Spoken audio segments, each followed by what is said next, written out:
ये double engine की सरकार दिल्ली के लोगों को चाहिए, दिल्ली में दौड़ानी है अब डबल इंजन वाली गाड़ी। बिल्कुल रोमाना, बिल्कुल प्रोफेसर साहब की बात से इत्तेफाक रखता हूँ। ये दरअसल जो वोट है वो बीजेपी के लिए है, बीजेपी की मॉडल के लिए है, डेवलपमेंट मॉडल के लिए है। जो दिखाया बीजेपी ने बताया कि किस तरह से हम इस राजधानी को जो पिछड़ती जा रही है दुनिया भर में, जो नाम जो खराब हो रहा है राजधानी दिल्ली का इंफ्रास्ट्रक्चर के मामले में, खासतौर से यमुना के मामले में, वो हम इसको वर्ल्ड क्लास बनाएंगे, उसके लिए लोगों ने वोट दिया है। और मुझे लगता है दर्शकों को भी इस बात को नोट करना चाहिए कि ये जो मॉडल है ना, ये मॉडल की एंट्री इस बार दिल्ली चुनाव में बहुत लेट हुई। वहीं 2020 वाला दिल्ली विधानसभा चुनाव अगर है तो आम आदमी पार्टी के पास सबसे बड़ा हथियार क्या था चुनाव में, वो दिल्ली मॉडल था। लेकिन 2025 आते आते क्या हुआ उस दिल्ली मॉडल का, आम आदमी पार्टी से एक बार भी आपने दिल्ली मॉडल सुना नहीं होगा। उल्टे आम आदमी पार्टी के प्रचार में रणनीति इस तरीके से बदलती आई कि आम आदमी पार्टी ने दिल्ली के वोटर को बीजेपी का डर दिखाया कि अगर बीजेपी सत्ता में आ जाएगी तो अभी तक जो मिल रहा है वो सब छीन लेगी। आकाशवाणी ओखला से बीजेपी के मनीष चौधरी 2260 वोटों से आगे हैं। ओखला से बीजेपी मनीष चौधरी बढ़त बनाई हुई है लगातार, और ओखला की सीट जहां से एएमआईएम असदुद्दीन ओवैसी ने शफाउर रहमान को चुनाव मैदान में उतारा है, वही असदुद्दीन ओवैसी जो है वो आम आदमी पार्टी और कांग्रेस की पतंग की डोर काटते हुए नजर आ रहे हैं। क्या पेचल लड़ रहे हैं ओखला से लेकर इस वक्त मुस्तफाबाद तक। और फिलहाल दिल्ली का ये बड़ा नंबर जिसमें बीजेपी अब थोड़ा और खिसक कर 41 पर आ गई है, लेकिन अभी भी जो बहुमत वाला 36 का आंकड़ा है उससे तो देखिए ना आप 5 सीटों के साथ आगे शुरुआती रुझानों में बीजेपी प्लस नजर आ रहा है। आम आदमी पार्टी एक बार फिर से 30 को टच करती हुई नजर आ रही है। 29 पर आम आदमी पार्टी। क्या अभी खेला बाकी है? सौरभ भारद्वाज को लेकर बड़ा अपडेट आ रहा है ग्रेटर कैलाश से। सौरभ भारद्वाज पीछे चल रहे हैं, ताजा स्कोर सामने आ गया है, बीजेपी 41 पर है। और ये तस्वीरें आपके सामने हैं, आतिशी पहुंची हुई है काउंटिंग सेंटर पर। तस्वीर आप देख रहे हैं दिल्ली की मुख्यमंत्री आतिशी, और इस वक्त मुश्किल चुनावी लड़ाई में आतिशी फंसी हुई हैं। आतिशी जो है अपनी कालकाजी सीट पर, अभी जो लेटेस्ट अपडेट आया था, करीब 1100 वोटों से पीछे चल रही हैं। फिलहाल काउंटिंग सेंटर्स पर पहुंच रही हैं आतिशी। और चुनाव प्रचार में भी आपने देखा किस तरीके से कालकाजी वाली सीट, जहां पर बीजेपी की तरफ से रमेश बिधूड़ी को चुनाव मैदान में उतारा गया, कांग्रेस पार्टी की तरफ से अलका लांबा को आतिशी के सामने चुनाव मैदान में उतारा गया, और आतिशी की जबरदस्त तरीके से चुनावी चक्रव्यूह में घेराबंदी की गई। उसको भेद पाने में आतिशी कामयाब होंगी या नहीं, इसको लेकर फिलहाल नंबर ये बता रहा है कि आतिशी मुश्किल में। सर देखिए, अगर आम आदमी पार्टी ये चुनाव हारती है, जैसे पहले बोल चुकी हैं एक वक्ता, कि जो है वो ये वोट जो है फिर आम आदमी पार्टी के खिलाफ जाएगा। लेकिन इसका एक कारण ये भी है कि कांग्रेस जो है वो बिल्कुल उभर नहीं पा रही। कांग्रेस का संगठन नहीं था, और जो है कांग्रेस से उम्मीद करना बहुत बेईमानी नहीं, मतलब कि काम में अनएक्सपेक्टेड वो था। और अगर बीजेपी जीत रही है तो बीजेपी का मुख्यमंत्री कौन होगा इसके ऊपर बीजेपी कोई चर्चा नहीं कर रही। तो ये विजेंद्र गुप्ता होंगे या कोई और होगा। तो अगर इतना कॉन्फिडेंट है बीजेपी जीतने के लिए तो अपने मुख्यमंत्री का नाम क्यों नहीं देती? मुझे लगता है ये बैठने का असर है क्या आशीष कुमार सिंह के, कि आप भी वही सवाल लेकर सामने आ गए हैं जो लगातार आशीष की तरफ से कहा जा रहा था कि हमें चर्चा कर लेनी चाहिए दिल्ली में बीजेपी का सीएम फेस कौन। पर मुझे लगता है अभी जरा उस पर बाद में आएंगे। अभी तो ये नंबर, और ये नंबर बहुत कुछ बता रहा है। बीजेपी प्लस 42 पर है, आम आदमी पार्टी 27 पर है। देखिए 19 पर पहुंच गई थी आम आदमी पार्टी, एक बार फिर से 27 पर तो पहुंची है, और बीजेपी प्लस जो है वो 50 से अब फिर से 42 पर तो आया है। ये आगे पीछे का खेल अभी बाकी है। आशीष देखिए 27 पर आम आदमी पार्टी को क्रेडिट देना अभी इस नतीजों पर मुझे नहीं लगता कि कोई अच्छी बात है। रुझानों पर हाँ, वही आपको ये देखना पड़ेगा ना कि बीजेपी कहाँ से कहाँ पर आ रही है। आप बीजेपी को क्रेडिट दीजिए ना। मुकेश केजरीवाल जो मेरे दोस्त हैं थोड़ी देर पहले बोल रहे थे कि अगर ये आम आदमी पार्टी, माफ कीजिएगा, बीजेपी के हक में जाता है तो सिर्फ और सिर्फ ये कि आम आदमी पार्टी ने जो वादे किए थे हम सिक्योरिटी नहीं लेंगे, हम ये नहीं करेंगे, सिर्फ वो ऐसा नहीं है। देखिए जनता ने आंसरेबिलिटी, जवाबदेही फिक्स कर दी है डेवलपमेंटल मुद्दों पर। जो नीरज कह रहे थे, उन्होंने ये तय किया है कि जो हमारे जो बेसिक नीड्स हैं उसको आपने पूरे नहीं किए। 11 साल से आपने लोगों को बस एक मिथ्या प्रचार करके रखा और इस पर जवाबदेही तय कर दी। बाकी पार्टीज रोमाना जब भी चुनाव में उतरती हैं तो अपने आर्गुमेंट्स देती हैं, कन्विंस करने की कोशिश करती हैं। जनता तो उसी को, देखिए अगर अपना लीडर चुन लिया तो वो ये बातें इग्नोर कर देती है कि उसने सिक्योरिटी लिया, वो शीश महल में रहता है। मुख्य मुद्दा ये है कि 11 साल से उन्होंने उतने काम नहीं किए, उतनी बेसिक फैसिलिटीज लोगों तक नहीं पहुंचाई, उसकी जवाबदेही तय कर दी। प्रोफेसर साहब देखिए रोमाना जी, ये जो परिणाम आ रहा है ये परिणाम है आदरणीय प्रधानमंत्री जी का जो संकल्प पत्र था ना, वो जो संकल्प को सिद्धि तक लेकर जाते हैं ना, और जिसको उन्होंने हर स्टेट में दिखाया भी है कि कैसे परफॉर्म किया है, ये उसका परिणाम है। और दूसरी बात, ये जो लगातार झूठ पे झूठ, वादे पे वादे, किसी दिन फाइल दिखाना, किसी दिन ये करना, अपने अवसरवादिता के नाते गठबंधन बना लेना, फिर उसके बाद में उन्हीं के अगेंस्ट दुष्प्रचार करना, घोटालों पे घोटाला, घोटालों पे घोटाला, बार बार आरोप लगाना, एलजी नहीं काम करने दे रहे, बीजेपी नहीं काम करने दे रही, केंद्र सरकार नहीं काम करने दे रहा। तो जनता है, ये दिल्ली है और दिल्ली कैपिटल है, तो यहाँ पे लोगों को फॉर ग्रांटेड ले लिया गया। आप कुछ भी वादे करते रहो, 500 स्कूल खोल देंगे, 20 हम कॉलेज खोल देंगे, लेकिन on the ground, on the record है क्या? और नहीं भूलना चाहिए कि दिल्ली का जो इलेक्टोरेट है वो देश में सबसे ज्यादा लिटरेट इलेक्टोरेट्स में उसकी गिनती होती है, और ऐसे में दिल्ली का जो वोटर है उसके विवेक को आप कम करके आंक नहीं सकते। और 2013 से जिस तरीके से दिल्ली की सत्ता में आम आदमी पार्टी बनी रही, 2015 में तो दिल्ली वालों ने 67 सीटें, 2020 में दिल्ली वालों ने 62 सीटें, मतलब दिल खोलकर जितना आशीर्वाद हो सकता है उतना अरविंद केजरीवाल को दिया। और जब बारी हिसाब देने की आई तो फिर अरविंद केजरीवाल के सामने वादे पूरे ना कर पाना, और उसके लिए सफाई वो क्या देते हैं कि साहब एलजी ने हमारी फाइलें रोक दी। देखिए, मैं इस बात में अपनी ही बात को कंफर्म करना समझता हूं। मैंने भी यही कहा था कि अगर ये ऐसे नतीजे आते हैं तो आम आदमी पार्टी की, केजरीवाल की गलतियां होंगी। गलतियां कैसे? पर दूसरी तरफ अगर वो कह रहे हैं संकल्प से सिद्धि वगैरह वगैरह वगैरह, या इतना काम कर दिया, मुझे नहीं लगता कि दिल्ली की जो इतनी पढ़ी लिखी जनता है वो बिधूड़ी जी के, जिन्होंने संसद में ऐसी बातें कही जो हम में से 10 में से, मैं चैलेंज करता हूँ, कोई सपने में भी कोई कह देगा क्या? भारतीय संसद में, लोकतंत्र के मंदिर में जो शब्द उन्होंने कहे, या प्रवेश वर्मा जी, तो मुझे नहीं लगता, या यहाँ पे 7 सांसद हमेशा जीतते रहे, उन्होंने ऐसा डंका बजा दिया काम का। मुझे लगता है आम आदमी पार्टी ने काम किए, उसकी वजह से उन्हें जीती, लेकिन अब जो उनकी छवि में बदलाव आया, उन पे भ्रष्टाचार के मुद्दे अटके। एक आखिरी बात, चूंकि आशीष जी ने कहा था कि लगता है कि आम आदमी पार्टी सत्ता में ही रहेगी, उसके बाद बिखर जाएगी, मैं इसे ठीक उल्टा मत रखता हूं। आम आदमी पार्टी विपक्ष में ज्यादा कंफर्टेबल रहती है, वो पैदा ही आंदोलन से हुए हैं, उनका काम ही है भ्रष्टाचार को काम ही रहा है भ्रष्टाचार को सामने लाना लोगों। लेकिन सत्ता चुंबक का काम करती है ना, पार्टी को जोड़े रखने के लिए, इसको भी नहीं दरकिनार किया जा सकता। वो जो बात कह रहे हैं उस पर जवाब। नहीं, मैं तो कंफ्यूज हो रहा हूँ थोड़ा। आंदोलन कब से विपक्ष में रहना हो गया? वो तो सरकार को हटा के सरकार में आए थे ना। दो चीज़ों को आप कंफ्यूज कर रहे हैं मुकेश। और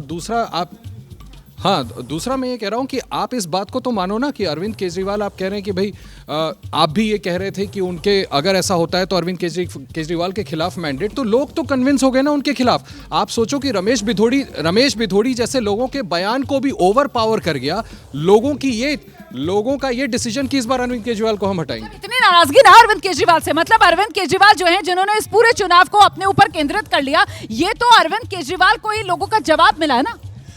देखिए, सुनिए, इधर माइक इधर है, आपकी आवाज ऐसे नहीं जाए। देखिए, मुकेश केजरीवाल जी जो बात कह रहे हैं अरविंद केजरीवाल जी के लिए, वो उनका एक निजी मत हो सकता है, लेकिन मैं सिर्फ आपको इतना कह रहा हूं कि अगर आप मत प्रतिशत को देखें तो आप पाएंगे कि बीजेपी के पास लगभग 7% मत है, जहां तक एडिशनल मत बढ़ा है।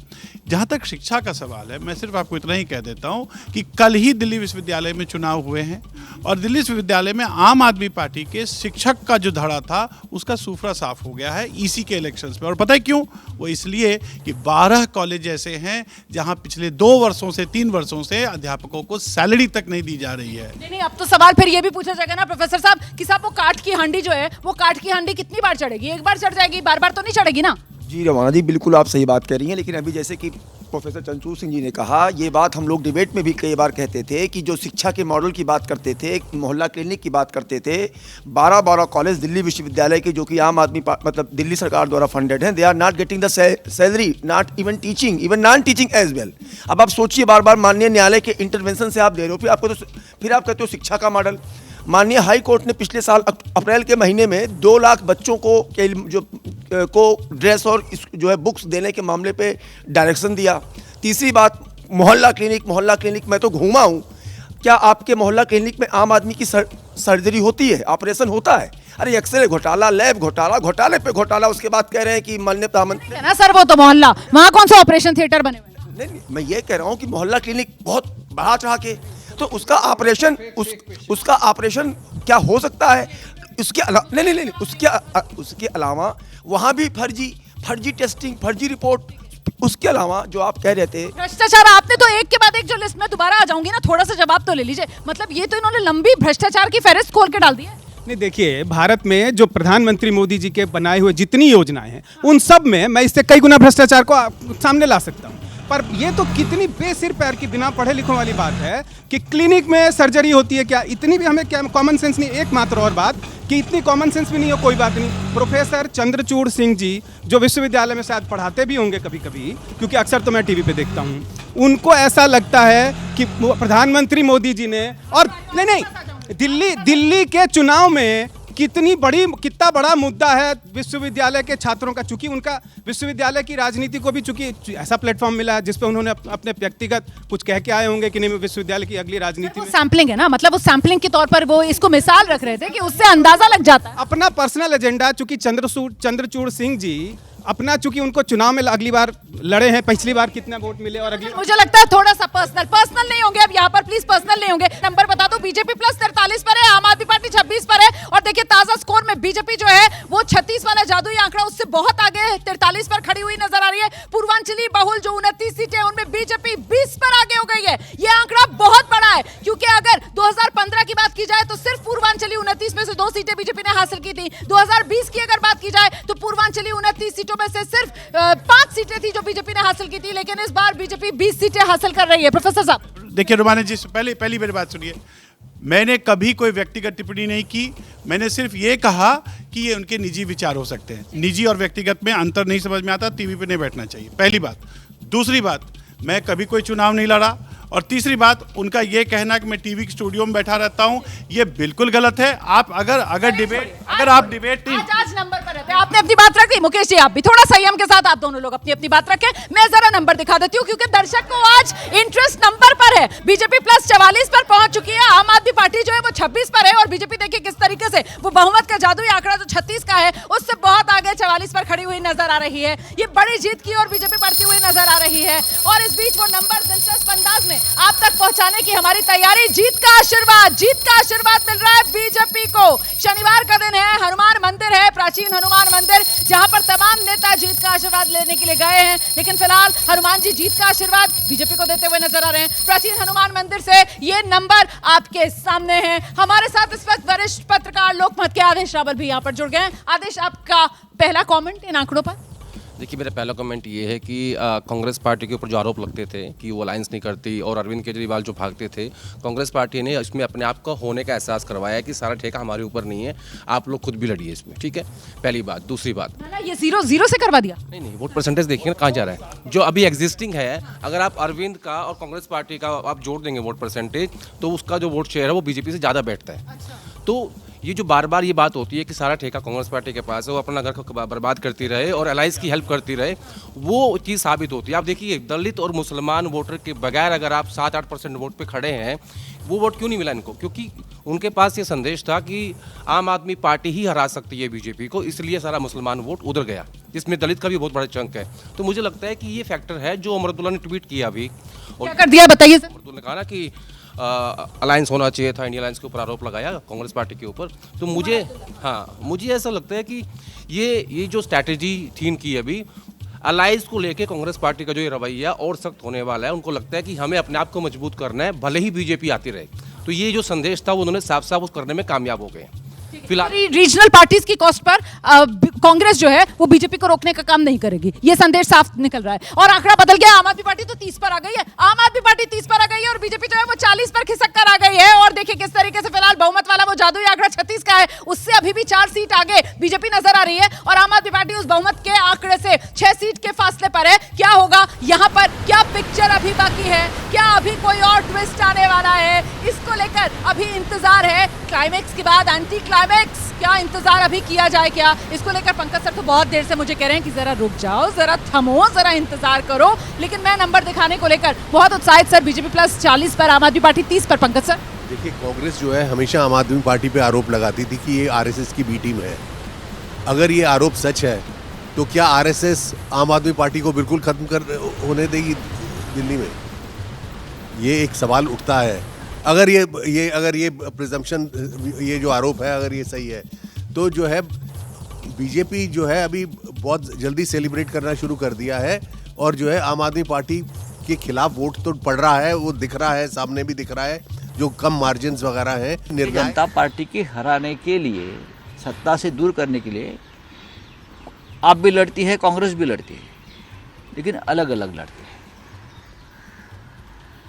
अगर एक साथ होते तो दिल्ली का नतीजा डेफिनेटली पहले 1 घंटे में ही बीजेपी की हार सुनिश्चित हो जाती। लेकिन कांग्रेस कुछ खास परफॉर्मेंस नहीं कर पाई, सिर्फ एक जगह पर ही वो आगे दिख रही है। खाता खोल दिया बस, और क्या है। खाता खोलने के लिए ही सब लोग उतरते हैं मैदान में, लेकिन उससे हमको सबक लेना चाहिए। तो आप सुन रहे हैं किस तरीके से इंडिया गठबंधन के ये साथी एक के बाद एक सामने आ रहे हैं और कहीं ना कहीं कह रहे हैं कि सबक लेना चाहिए। कांग्रेस पार्टी ने यहां पर सिर्फ और सिर्फ खाता खोलने का काम किया है और साथ ही साथ कांग्रेस पार्टी ने क्या दिल्ली विधानसभा चुनाव में आम आदमी पार्टी का खेल बिगाड़ने का भी काम किया है। क्या यहां पर इंडिया गठबंधन के साथी अब ठीकरा आम आदमी पार्टी अगर हारती है तो फिर उसका कांग्रेस पर फोड़ेंगे? फिलहाल आप नंबर देख लीजिए, आम आदमी पार्टी अभी 30 पर है, बीजेपी प्लस 40 पर है और नंबर में क्या कुछ बदलाव होगा अभी इस पर हमारी नजर है। इस बीच पूर्वांचली बाहुल जो 29 सीटें हैं उन 29 सीटों में बीजेपी 20 पर आगे। आप जानते हैं कि इस बार पूर्वांचली वोटर जो है वो दिल्ली के चुनाव में एक बड़े मुद्दे के तौर पर उभरा। उसके अपमान को लेकर आम आदमी पार्टी की तरफ से बीजेपी की घेराबंदी की गई, जिसके बाद बीजेपी के बड़े बड़े नेता सामने आए और उन्होंने अपने उस नेता जिसने वो टिप्पणी की थी न सिर्फ उससे बल्कि खुद भी आकर पूर्वांचली भाइयों से माफी मांगने का काम किया। और इस बीच दिल्ली की 70 विधानसभा सीटें बीजेपी 42 पर फिर से पहुंच गई है। आम आदमी पार्टी का आंकड़ा फिर से 30 से नीचे घटकर 28 पर आ गया है। मेघा, रुमाना, अब तो करीब करीब मामला क्लियर हो गया है ना। भारतीय जनता पार्टी 40 के ऊपर ही दिख रही है पिछले आधे घंटे से, तो सरकार वो बना रहे हैं। मुझे लगता है अब क्लैरिटी हो गई है। पंकज सर एक बात कह रहे थे कि साहब आरएसएस की बी टीम उसको कांग्रेस पार्टी लगातार कहती रही आम आदमी पार्टी को, तो आरएसएस के इस तरीके से सुपड़ा साफ आम आदमी पार्टी का होने देगी, ये बड़ा सवाल है। लेकिन हमने तो देखा ना किस तरीके से आरएसएस जो है वो बीजेपी के लिए कैंपेनिंग करती हुई नजर आई दिल्ली की झुग्गी बस्तियों में। और ये देखिए जीत का जश्न, तस्वीरें।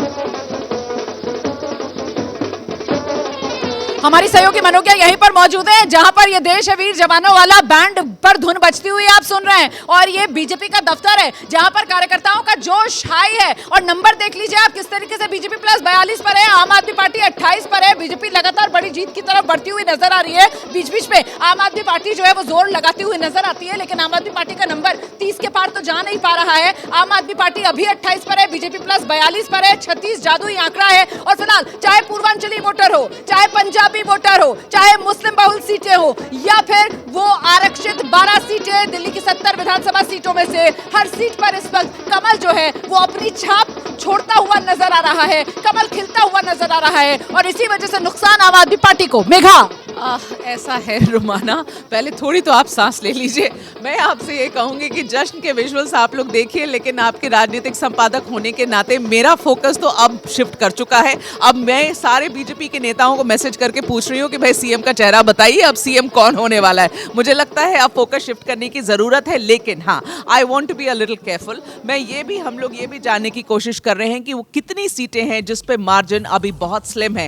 क्या उधर उसमें मामला इधर से उधर हो सकता है क्या? क्योंकि कई बार देखा गया है कि आखिर तक it goes down to the wire. मैं एक अपडेट दे दूं, देखिए अभी तक चुनाव आयोग में वो एक सीट जिसका रुझान नहीं आया, कृष्णानगर सीट। आकाशवाणी, जंगपुरा सीट से मनीष सिसोदिया 1314 वोट से पीछे चल रहे हैं। 1314 वोट मतलब करीब 1300 के आसपास वोट, और उससे मनीष सिसोदिया जंगपुरा सीट से पिछड़ रहे हैं। फिलहाल एक कृष्णानगर सीट है जिसका रुझान अभी चुनाव आयोग की तरफ से साझा नहीं किया जा रहा। कृष्णानगर सीट जो है वो पूर्वी दिल्ली में आती है और कृष्णानगर सीट किसी जमाने में डॉक्टर हर्षवर्धन की सीट हुआ करती थी। कांग्रेस ने इस सीट पर कभी खाता नहीं खोला है। अच्छा, 2015-2020 एसके बग्गा जो है वो जीतते आए आम आदमी पार्टी के। इस बार उन्हीं के बेटे जो है विकास बग्गा, उसको आम आदमी पार्टी ने यहां से अपना उम्मीदवार बनाया है। इस बार क्या होगा इसको लेकर नजर बनी हुई है। और फिलहाल ये नंबर क्या दिखाना चाह रही है राखी? नहीं चाह रही हूँ, ये ईसीआई की वेबसाइट है और इसमें साफ आपको कहाँ कौन सा कलर कहाँ दिख रहा है।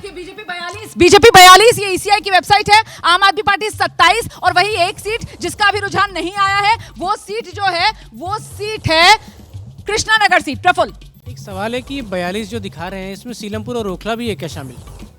क्योंकि उसमें तो इस समय बीजेपी लीड कर रही है और ये लीड अगर बनी रहती है तब तो फिर बीजेपी जीत रही है। अगर ये लीड नहीं है तो फिर ये तो नंबर चेंज होंगे कुछ देर में। बिल्कुल, नंबर जो है वो लगातार बदल रहे हैं। देखिए अभी तक वो अदल बदल वाला खेल जो है वो लगातार चल रहा है, लेकिन इस बीच बड़ी खबर ये कि 6 सीट ऐसी हैं जहां पर बीजेपी की जो बढ़त है उसका फासला 1000 वोटों से कम है। और ऐसे में अगर 1000 वोटों से कम का फासला है, 6 सीट है, तो मतलब अभी बीजेपी प्लस 42 पर है, तो मतलब ये आंकड़ा 36 पर अगर बीजेपी के खाते से ये 6 सीटें निकलती हैं जहां पर वोटों का फासला 1000 से कम है। इसीलिए तो हम कह रहे हैं कि जरा संभल कर, जरा हौले से, अभी कुछ कहना क्या जल्दबाजी हो जाएगी प्रोफेसर साहब? देखिए रोमाना जी, जिस चुनावों को आप पढ़ते हैं तो 2 तरीके से पढ़ते हैं। एक तो वो है जो स्ट्रैटेजी के हिसाब से आप देखते हैं कि भाई कौन पार्टी वोट स्प्लिट कर रहा है, कौन पार्टी वोट बांट रहा है। दूसरा परसेप्शन का बैटल देखते हैं। जैसा सुबह से हम 2-3 लोग यहाँ लगातार कह रहे हैं कि चुनाव बीजेपी की तरफ झुका हुआ नज़र आ रहा है। चुनाव में जो मैंने भी देखा, कई लोगों से बातचीत भी की,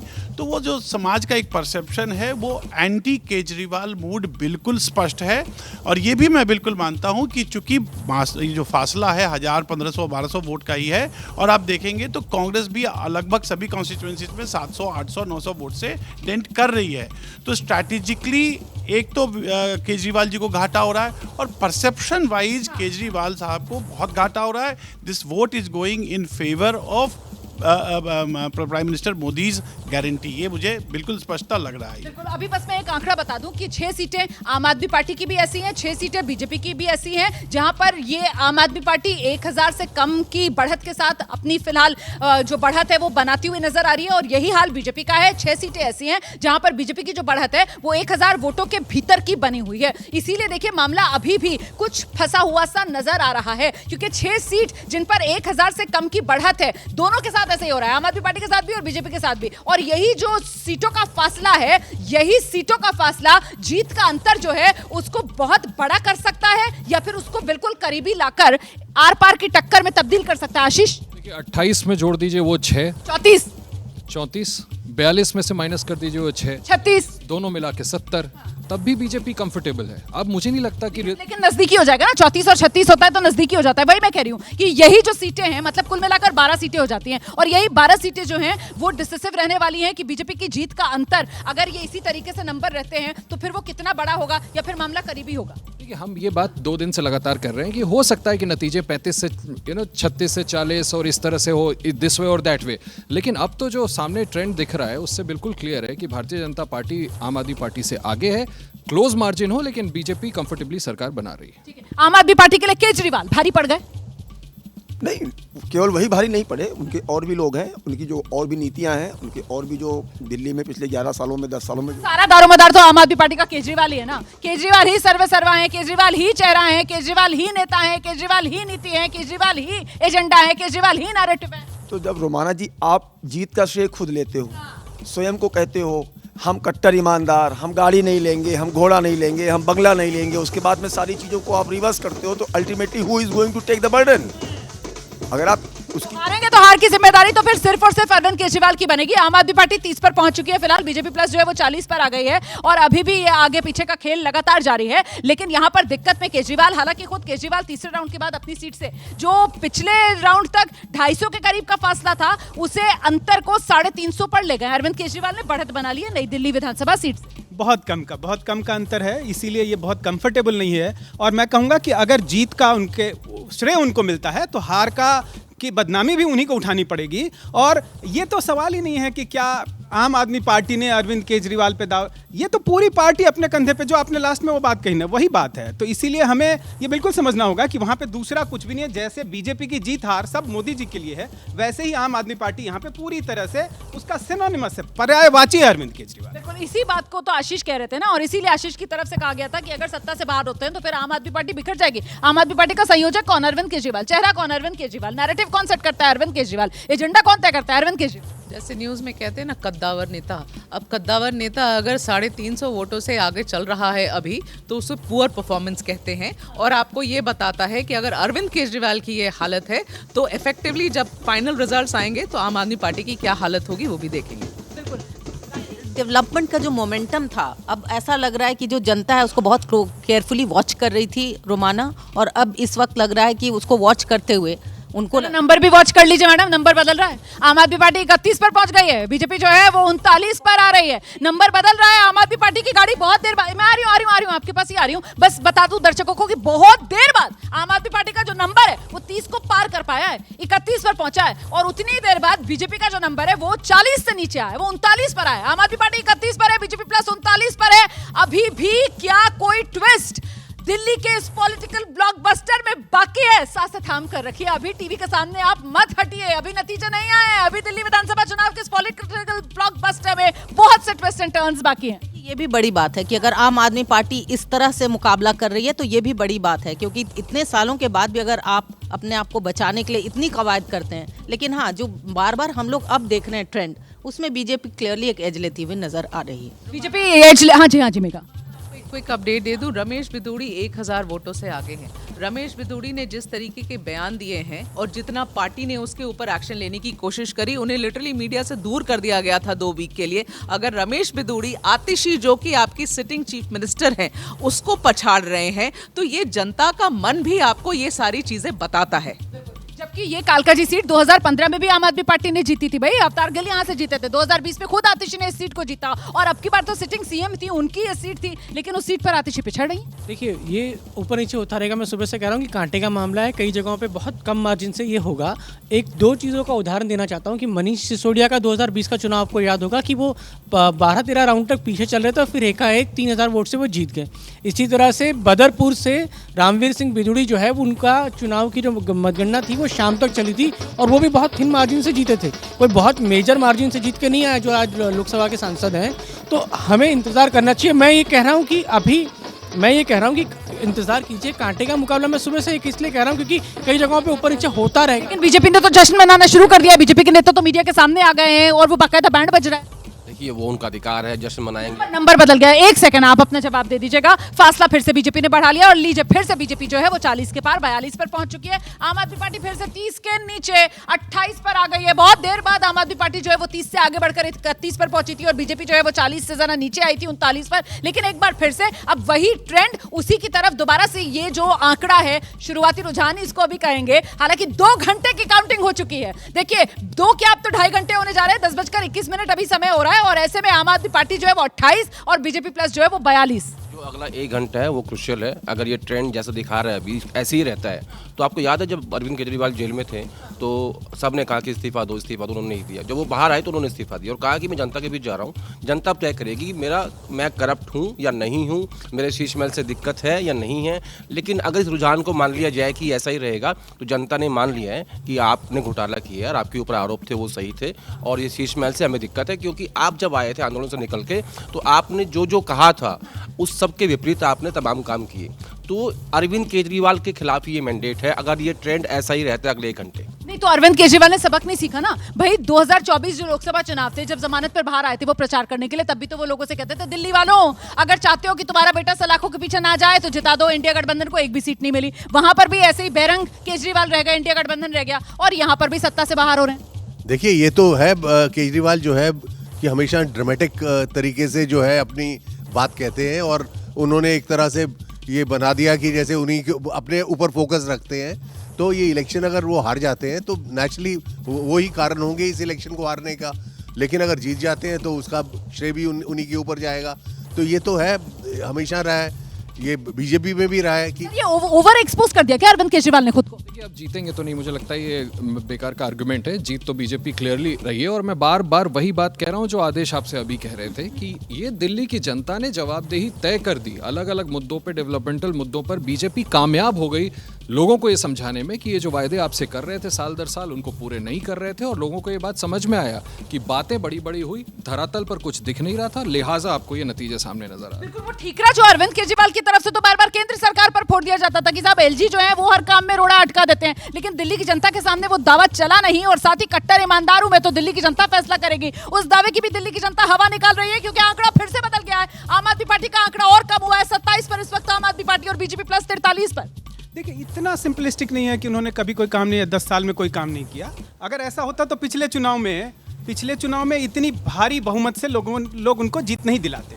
पर अभी जो तो कहती है ना उसको भ्रम फैलाने का काम किया। वो तो बीजेपी के लिए भी लोग कहते हैं, तो कहने की बात और है, लेकिन बात ये सही है कि उनकी छवि को लेके पिछले 1-2 साल में, और ख़ास तौर से जब उनके नेता जेल जाने लगे और तमाम अदालतों से उनको जमानत नहीं मिली और लगातार एक के बाद एक उन पर आरोप लगते रहे, उसके बाद और लोकसभा चुनाव उसमें बहुत बड़ा वो फैक्टर रहा जिसमें कि उनकी छवि लगातार खराब होती रही। एक बात का मुझे सवाल चाहिए मेघा, वो जो नारा हमेशा आम आदमी पार्टी की तरफ से दिया जाता था, केंद्र में मोदी, दिल्ली में केजरीवाल, ये 24 लोकसभा चुनाव जो आया और जिस तरीके से आम आदमी पार्टी ने कांग्रेस के साथ हाथ मिला लिया, ये भी बैकफायर किया।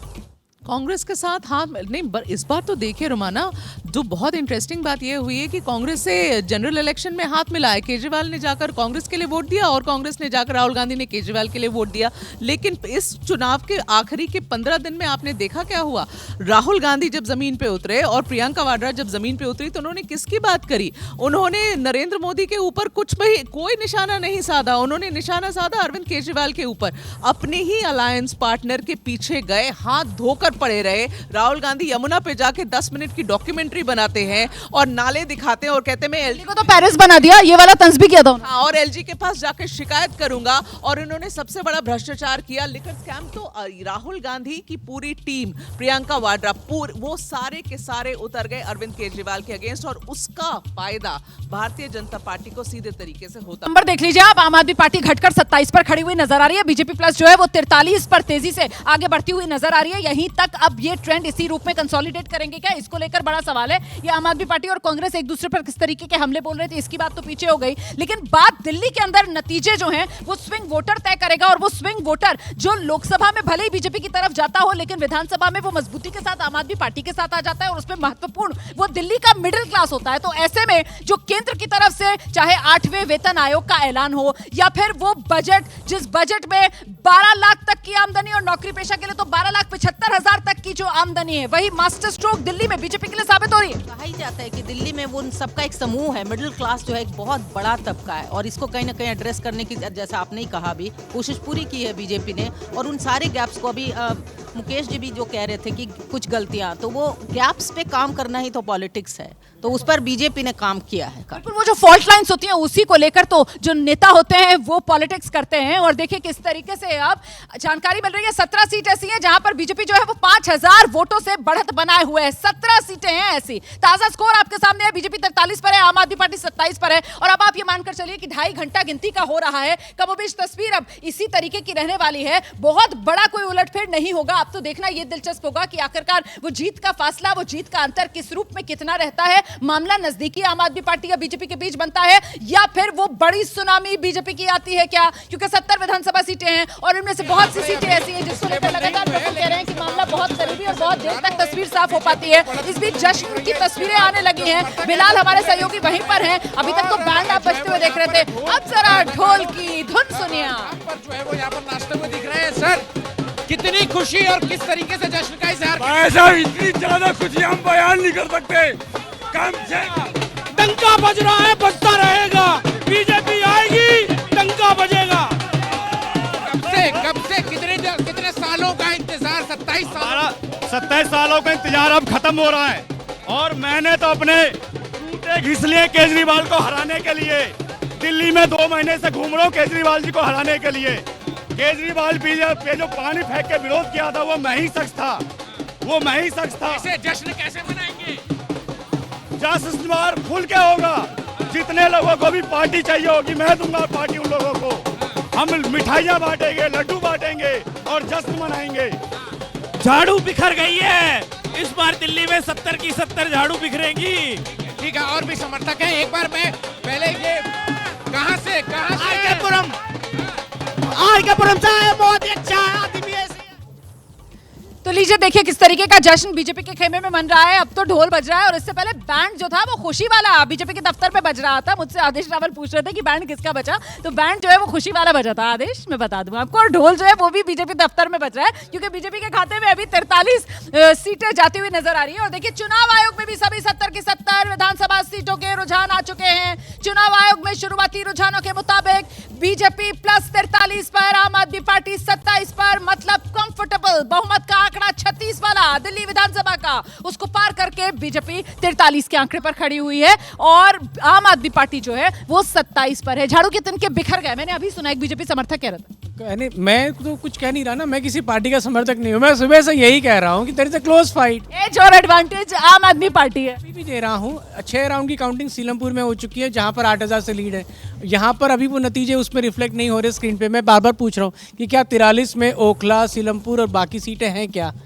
तो मैं आपसे बस वही पूछना चाह रहा हूँ कि क्या वो आपने कंसीडर की हैं 43 में, उसमें वो सीटें हैं या नहीं? चुनाव आयोग के हिसाब से चल रहा है अभी, तो चुनाव आयोग की वेबसाइट में जिस तरीके का अपडेट होगा वही यहाँ पर नंबर में आप देख रहे हैं, क्योंकि चुनाव आयोग ने ये अपडेट कर दिया है सभी 70 की 70 विधानसभा सीटें, जिसमें बीजेपी प्लस के खाते में 43 वो सीट आप देख रहे हैं और आम आदमी पार्टी के खाते में 27 सीट। आदेश कुल जो कह रहे हैं ना, मुस्तफाबाद और ओखला सीट, वहाँ पे ओवैसी के जो कैंडिडेट है उनको इतना वोट पड़ गया है कि वहाँ बीजेपी जीत जाएगी। ठीक है, तो आप उसको इसमें गिन लीजिए भाई साहब। पहली बात तो ये। दूसरी बात जो मेगा बोल रही थी कि राहुल गांधी, प्रियंका गांधी के ने जो कैंपेन किया वो अरविंद केजरीवाल के खिलाफ किया, उसका कारण है दरअसल पंजाब, दिल्ली, हरियाणा, गुजरात, जहाँ जहाँ आम आदमी पार्टी जाती है उसका सीधा फायदा बीजेपी को मिलता है और नुकसान होता है कांग्रेस पार्टी को। तो ये उनकी स्ट्रैटेजी थी कि हमें सत्तारूढ़ पार्टी के खिलाफ जाके चुनाव लड़ना है और अपना खोया हुआ वोट वापस पाना है, जितना भी हम पा सकें।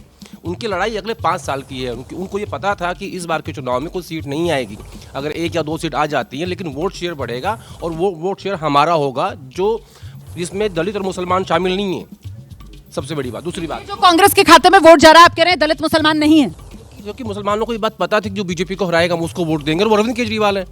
इसलिए जो मेजर चंक है 90% वोट मुसलमानों का वो अरविंद के पास गया है। मुझे ऐसा लगता है जरा सा प्रोफेसर चंद्रचूड़ का हम रुख करेंगे और लगातार चुनाव की कवरेज में जब हम साथ रहते हैं तो तेलंगाना से लेकर कर्नाटक तक हमने देखा किस तरीके से जो मुस्लिम वोट था वो रीजनल पार्टी के मुकाबले कांग्रेस की तरफ शिफ्ट हुआ। इसीलिए कर्नाटक में कांग्रेस की जीत और इसीलिए तेलंगाना के अंदर कांग्रेस की जीत। यहाँ रीजनल पार्टी दिल्ली के अंदर आम आदमी पार्टी अब तो राष्ट्रीय पार्टी का दर्जा हासिल हो चुका है, तो दिल्ली का मुसलमान जो है वो कांग्रेस की बजाय आम आदमी पार्टी की तरफ जा रहा है। देखिए, बेसिक आइडिया ये लगता है अभी जो मोटे तौर पर पता चलता है कि जो मुसलमान का जो वोटर होता है या मुस्लिम वोट जो होता है वो दरअसल उस पार्टी की तरफ ज़्यादा झुका होता है जो उसके परसेप्शन में लगता है कि भारतीय जनता पार्टी को मात दे सकता है। लेकिन सर मैं ये सवाल इसलिए पूछ रही हूँ क्योंकि मुझे लगता है जरा आशीष के पास मैं आ जाऊँ। आशीष, जो 2020 के अंदर दिल्ली के अंदर दंगे हुए और हमने देखा कितने मुस्लिम ऐसे लोग सामने निकल कर आए जिनकी अरविंद केजरीवाल से शिकायत तो इस बात तक को लेकर हुई कि साहब जो ओखला की सीट है, जो सीलमपुर की सीट है, वहां पर तो हमने देखा नहीं अरविंद केजरीवाल आए हो प्रचार करने के लिए। अरविंद केजरीवाल ने जो एक दूरी बनाई है मुस्लिम समुदाय के साथ, उस पर प्रतिक्रिया लेंगे।